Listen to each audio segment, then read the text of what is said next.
Welcome back to Human Resources for the People. It's a human capital revolution. Today we're going to be talking about paid leave in Illinois. Illinois legislature passed the Paid Leave for All Workers Act, and this is an article by Stephen Perlman, Alexandra Ollier and Dakota D. Threes. And the link is down below if you're interested in reading more about this topic. On January 10th, 2023, Illinois legislature passed this act, and it requires Illinois employers to provide 40 hours of paid leave to be used for any reason. And the governor has said that it will sign the act. Pritzker will sign the act, which will make it effective January 1st, 2024. This is pretty interesting, although it isn't that surprising. And so we'll talk about it because I honestly think that it makes for a pretty small change, to be totally honest. But let's look at it. Interesting about this act is that this act covers all employers of all sizes in state and local governments, and covers all employees under the IWPCA, which is noted before as Illinois Wage Payment and Collection Act. And it doesn't apply to Federal Railroad employees and certain student employees, as well as short-term higher education employees, which actually is kind of interesting because there's been a huge press for governments like Illinois to declare that these employees, for example, student athletes, as employees itself, right? But now they're not even wanting to give student employees that latitude of being covered in getting vacation time, which is just so odd. I mean, if you think that it's important to make these employees, then why not treat all employees the same? I imagine it has something to do with it escalating costs, but I think that's really interesting. So we'll see which way that goes. I really hate these very specific applications of laws because what's good for employees is good for all employees.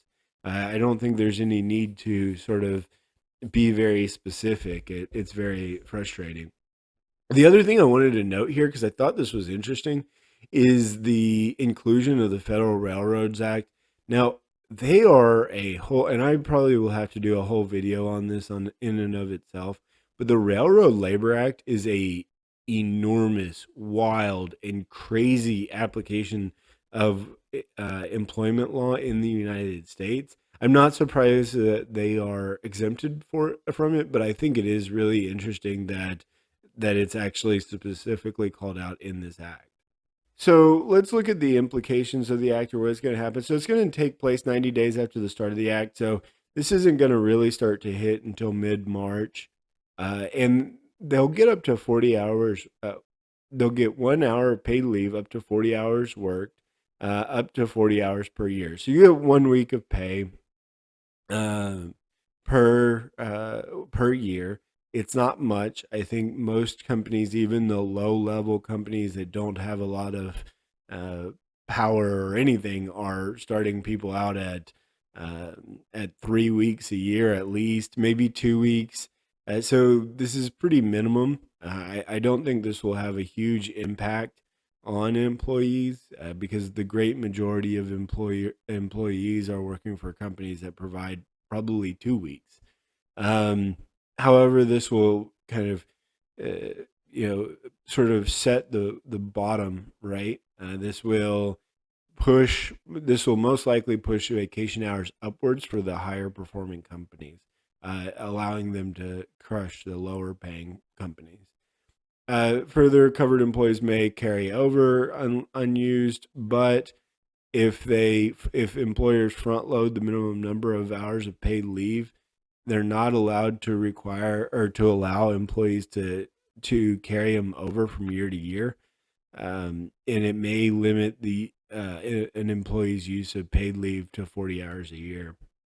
Here's where I actually have a problem with the act, and I can see what's going to happen to this. It says paid leave may be taken for any reason. Employees are not required to provide employers with a reason for their choosing to take leave, and employers cannot require employees to provide documentation or certification.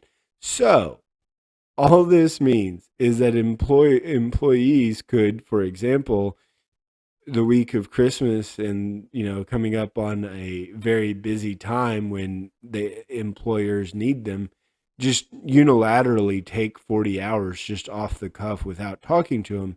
And this law actually provides for anti-retaliation measures. So they could completely leave the employer in a bind with no means of handling it. And that's the problem, right? I don't have any problem with employees being guaranteed vacation, although I don't think it's totally necessary.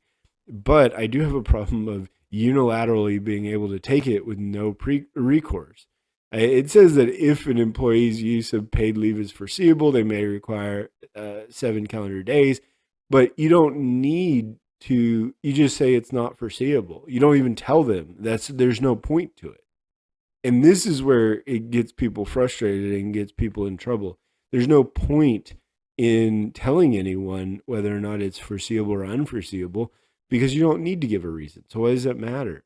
And that's the problem with these acts. That's where we get in trouble, and that's where it's a little bit frustrating. That's it for human resources for the people. Let me know what you think about this act. Will it be successful? Will it not? Will it actually provide any sort of benefit to employees in Illinois? Leave a comment down below. Please like, share, and subscribe. It really helps us out. And we'll see you tomorrow. Have a great day. Bye, guys.